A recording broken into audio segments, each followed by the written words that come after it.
Janganlah kalian berdua-duaan, janganlah kalian bersepi-sepi dengan seorang perempuan kecuali disertai mahram, disertai saudara si perempuan. Mahram itu ya ayah, kakak, adik laki-laki. Mahram itu kan yang beda jenis kelaminnya yang tidak mungkin menikahi itu. Kehormatannya para istri orang-orang yang sedang maju berperang. Zaman dulu kan laki-laki semua di tentara atau wajib militer. Nah, biasanya yang bertugas perang kan istri-istrinya kan tetap di rumah. Kadang-kadang tugas perang di luar negeri sampai berminggu-minggu, berbulan-bulan. Kehormatannya istri yang suaminya sedang berperang itu bagi orang yang tidak sedang berperang, bagi orang yang tinggal di dalam kota tidak dikirim perang, itu seperti kehormatan ibu mereka semua, seperti kehormatan para ibu orang-orang itu, orang-orang yang tidak ikut perang. Maksudnya harus menghargai, menempatkan sebagai ibunya. Ibu kan dihormati banget. Nah, istri tentara yang sedang perang itu perlakukanlah seperti ibunya. Tidaklah orang-orang tidak pergi bepergian yang mereka itu mengurusi, menggantikan orang-orang yang berperang di dalam mengurusi keluarganya, anak istrinya. Kemudian orang yang tidak maju perang itu malah berkhianat, berselingkuh dengan istri orang yang berperang, atau tidak mengurusi, tidak memberi makan, kecuali orang itu nanti di hari kiamat dihentikan, kemudian orang yang maju perang yang dikhianati itu disuruh mengambil pahala kebaikan orang yang berkhianat itu semaunya, sepuasnya, sampai puas. Di zaman dulu itu jangan dibayangkan seperti zaman sekarang. Nah, ini kan sudah 1400 tahun yang lalu, 14 abad. Ya, itu sistemnya belum seperti sekarang. Nah, sekarang kan misalnya tentara maju perang ya, tentara itu dapat gaji, gitu. Diurusi negara, ada perumahannya, dan macam-macam. Zaman dulu kan enggak. Tentara di dalam sejarah Islam itu mulai digaji pada zaman Sayyidina Umar. Ini zaman Rasulullah, zaman Sayyidina Abu Bakar itu masih wajib militer relawan. Siapa yang mau nggak ada gajinya. Nah, zaman Sayyidina Umar kan Baitul Malnya udah maju, apa itu rumah zakatnya itu udah maju, wilayah Islam sudah luas, banyak yang orang kaya masuk Islam yang membayar zakat harta. Nah, dari Baitul Mal itu Sayyidina Umar menggaji tentara. Jadi dalam sejarah itu Sayyidina Umar kan terkenal orang yang sangat cerdas. Cerdasnya beda kalau pinter. Nek pinter itu tahu apa-apa. Nek cerdas itu pinter berkreasi, pinter membuat ide baru. Sayyidina Umar kan terkenal cerdas. Makanya guyon ini sahabat Nabi yang paling banyak membuat bid'ah Sayyidina Umar. Bid'ah hasanah, bid'ah yang baik. Sholat tarawih itu kan nggak jamaah. Nabi itu sholat tarawih di masjid cuma 2 malam. Pada bulan Ramadan Nabi tengah malam ke masjid terus salat sunat 20 rakaat. Sahabat pada ikut do makmum. Hari kedua datang lagi, hari ketiga Rasulullah nggak keluar ke masjid karena Rasulullah khawatir nanti orang mengira saat tarawih itu wajib. Jadi kan orang ngikuti sunnah tenan kuwi tarawih ming rong dino. Ya di rumah Rasulullah tarawih mestinya kan itu ya lebih dari yang kita bayangkan.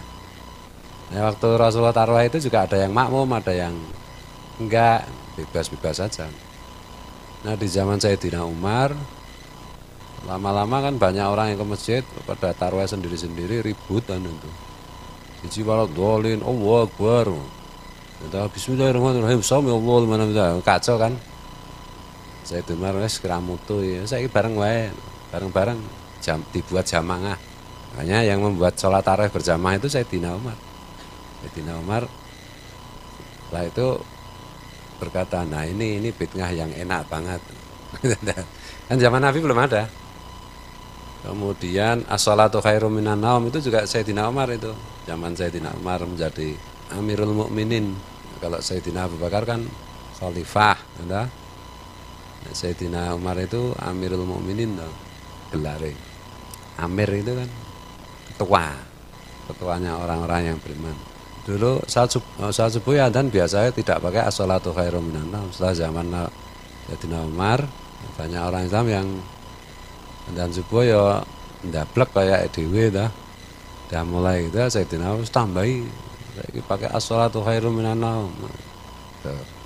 Termasuk menyusun mushaf Al-Qur'an itu juga dimulai pada ya zaman Abu Bakar sudah, tapi masih menjadi buku Indo itu ya yang dijilid itulah.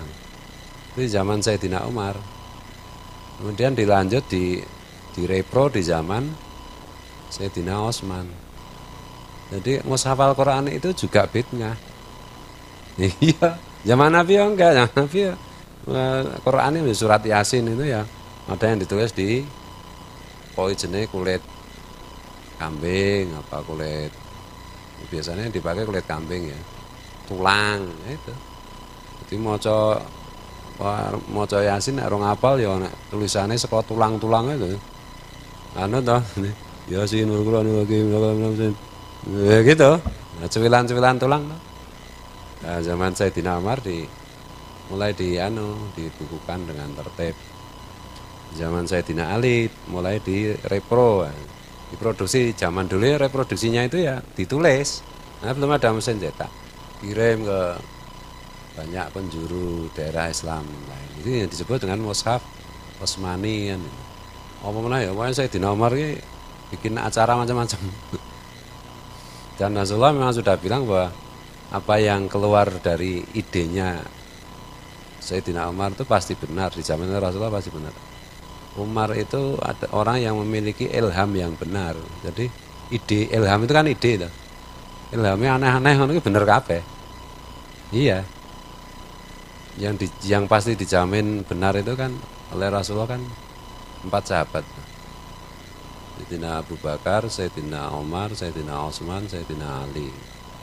Itu apapun yang dilakukan pasti benar. Nah, kalau yang lain kadang benar kadang enggak. Nah, awake dhewe iki ora kadang ora tau bener kan.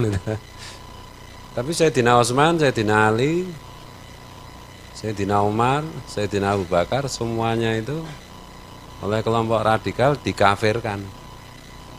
Dianggap sesat. Iya. Sayyidina Abu Bakar ya dianggap sesat. Sayyidina Umar ya dituduh sesat, kafir, dibunuh sampai itu. Sayyidina Utsman juga begitu. Sayyidina Ali juga begitu, dikafir-kafir oleh kelompok radikal. Kelompok radikal zaman dulu lebih ibadahnya bener-bener nek saya kira mung bathuke ireng teh usek-useken. Zaman dulu kelompok radikal bener-bener ibadahnya rajin bener. Kata Rasulullah kepada Sayyidina Ali, kamu kalau lihat ibadah orang itu kamu minder, enggak ada apa-apanya.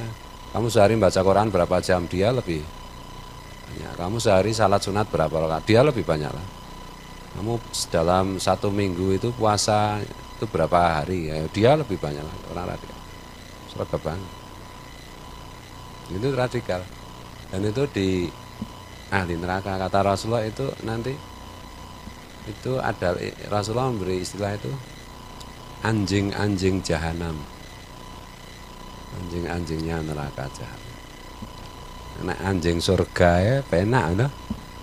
Wis jahanam isih anjing ya tobat ta kuwi. Agak jahanam ki wong wae tetep rekoso ya ndek kuwi anjing. Wah, beragama itu ya kudu santai, slow itu loh. Kenceng-kenceng iki malah mung dadi anjing-anjingnya neraka jahanam iki mau. Wah bener alif ki salat sok telat. Ora sregep ndak dadi anjing jahanam. Lumayan nek telat-telat ini kira maksimal kan apa jenenge minimal kan jadi kucinge swarga. Kono-kono nyolong greh.